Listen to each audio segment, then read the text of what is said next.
தினந்தோறும் என்னென்னா ஒரு சட்டியில் எங்களுக்கு கஞ்சி வரும். எங்களை எங்காவது இஸ்லாத்தினுடைய தலைவர்களுடைய சிலையை வைத்து எங்காவது வழிபட்ட வரலாறுகளை பார்த்ததுண்டா? காயிதமில்லத்து எவ்வளோ பெரிய மாபெரும் தலைவர், சாதிய ஒடுக்குமுறைகளிலிருந்து தப்பிப்பதற்கு வேறு வழியே இல்லாமல் இஸ்லாத்தை ஏற்றுக்கொண்டதற்கு பிறகு அவர்கள் உள்வாங்கி இருக்கிற அந்த இஸ்லாம் மார்க்கம். காயல்பட்டினம் அகமது சாஹிபு என்கிற ஒரு நபர் இருக்கிற இந்துக்களை பாதுகாப்பதற்கு அனைத்து மசூதிகளையும் திறந்துவிடச் சொல்லி கிட்டத்தட்ட 12 நாட்கள் தங்க வைத்து அழகு பார்த்த பெருமக்கள். ரமலான் மாதம் துவங்கிருச்சு. இஸ்லாமியர்கள் நோன்பு கடைபிடிச்சு கிட்டத்தட்ட 40 நாட்கள் பார்த்தீங்கன்னா இறைவனுக்காக அர்ப்பணித்து இது பண்ணுவாங்க. உங்களுடைய பார்வையில் இஸ்லாம் எப்படி இருக்கும்? மிக புனிதமான ஒரு மார்க்கம். நான் கோவை மத்திய சிறையிலே இருக்கிற போது 11ஆம் பிளாக்கில் மேட்டு பிளாக் என்ற ஒரு இடத்திலே அல்லுமா போராளிகள் தங்கியிருந்தார்கள். அவர்களை அங்கே அடைத்து வைத்திருந்தார்கள். அங்கே தான் அன்சாரியும் இமாம் அலியும் கேரள ஜனநாயக மக்கள் கட்சியினுடைய தலைவர் மதானியும் என்னோடு உறவாடியவர்கள். இந்த நோன்பு அவர்களுக்கு ஆரம்பிக்கும் போது நான் அங்கே தான் இருந்தேன். தினந்தோறும் என்னென்னா ஒரு சட்டியில் எங்களுக்கு கஞ்சி வரும். தினந்தோறும் நாங்கள் இதுக்காக என்ன செய்கிறதுனா, ஏன்னா இங்கே கஞ்சி வருதுன்னு சொன்னால் அதில் கொஞ்சம் கறி கலந்துருக்கும், அது ஒரு சுவையாக இருக்கும். அன்றைய சூழலுக்கு எங்களுக்கு அது ஒரு புனிதமான உணவாக தென்பட்டது. ஏன்னா சிறை சாப்பாடு எவ்வளோ மோசம் என்பதை அங்கே இருந்து சாப்பிட்டவர்களுக்கு மட்டுமே உணர முடியும். அந்த மாதிரி ஒரு காலகட்டத்தில் இது போன்ற நோன்பு கஞ்சிகளை கொடுத்து எங்களை மகிழ்ச்சி வெள்ளத்தில் ஆளாக்கிய பெருமக்கள் இஸ்லாத்துக்கள். இன்றைக்கு என்னோட இஸ்லாத் பெருமக்கள் மிகப்பெரிய அளவிலே இருக்கக்கூடியவர்கள் என்னோட தொடர்பில் இருக்கிறார்கள். இந்த மார்க்கங்களில் நானும் பங்கெடுத்துக் கொள்கிறேன். அவர்கள் அழைத்த அந்த விருந்துகளில் நான் பங்கெடுத்திருக்கிறேன். இந்த ஆண்டு கூட நிச்சயமாக நான் நோன்பு இருக்கலாம் என்று தான் நான் கருதி கொண்டிருக்கிறேன். நோன்பு இருக்குன்னு ஆசைப்படுறேன். ஏன்னா மனதை பக்குவப்படுத்தும், உடலை பக்குவப்படுத்தும்.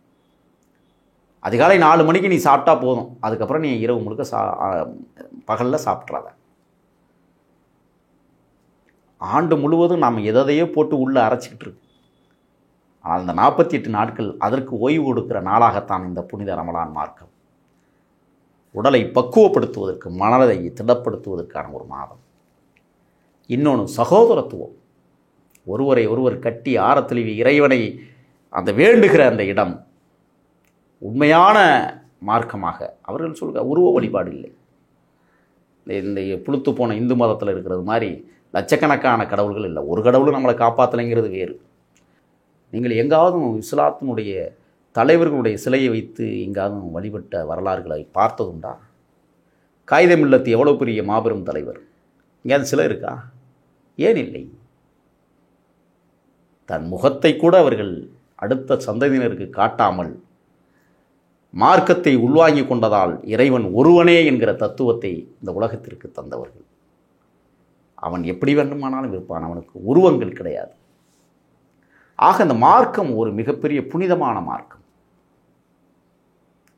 இந்த மார்க்கத்தை ஏற்றுக்கொள்கிறவர்கள் சாதிய அடக்குமுறைகளிலிருந்து, சாதிய ஒடுக்குமுறைகளிலிருந்து தப்பிப்பதற்கு வேறு வழியே இல்லாமல் இஸ்லாத்தை ஏற்றுக்கொண்டதற்கு பிறகு அவர்கள் உள்வாங்கி இருக்கிற அந்த இஸ்லாம் மார்க்கம் அவர்களையே புனிதப்படுத்தி இருக்கிறது, அவர்களுக்கே மரியாதை கொடுத்திருக்கிறது, அவர்களை மேன்மைப்படுத்தி இருக்கிறது, பொருளாதார ரீதியில் உயர்த்தி இருக்கிறது.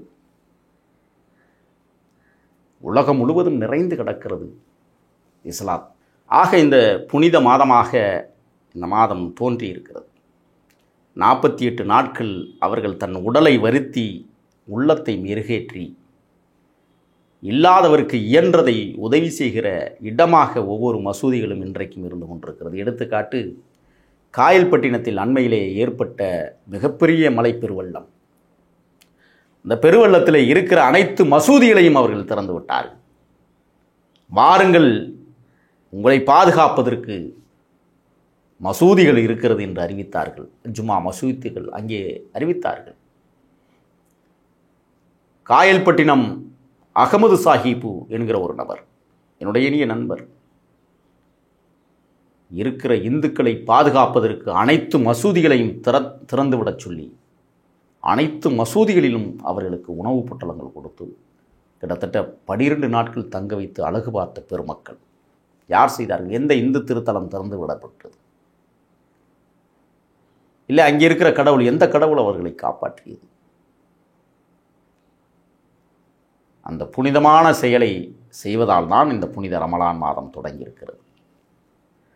நூற்றுக்கணக்கான மக்களை அந்த மல்லை வெள்ளத்திலிருந்து பாதுகாத்த பெருமக்கள் அந்த மண்ணிலே இன்றைக்கு வாழ்ந்து கொண்டிருக்கிறார்கள். இஸ்லாம் மனிதனை பக்குவப்படுத்தும், இஸ்லாம் மனிதர்களை ஒற்றுமைப்படுத்தும், இஸ்லாம் மனதை தெளிவுபடுத்தும், இஸ்லாம் எந்த வரையறை கோட்பாட்டுக்கு உள்ளாகாமல் சரியான நெறியாளுகையோடு நெறிமுறை தத்துவங்களோடு வாழ்ந்து கொண்டிருக்கிற மதம்.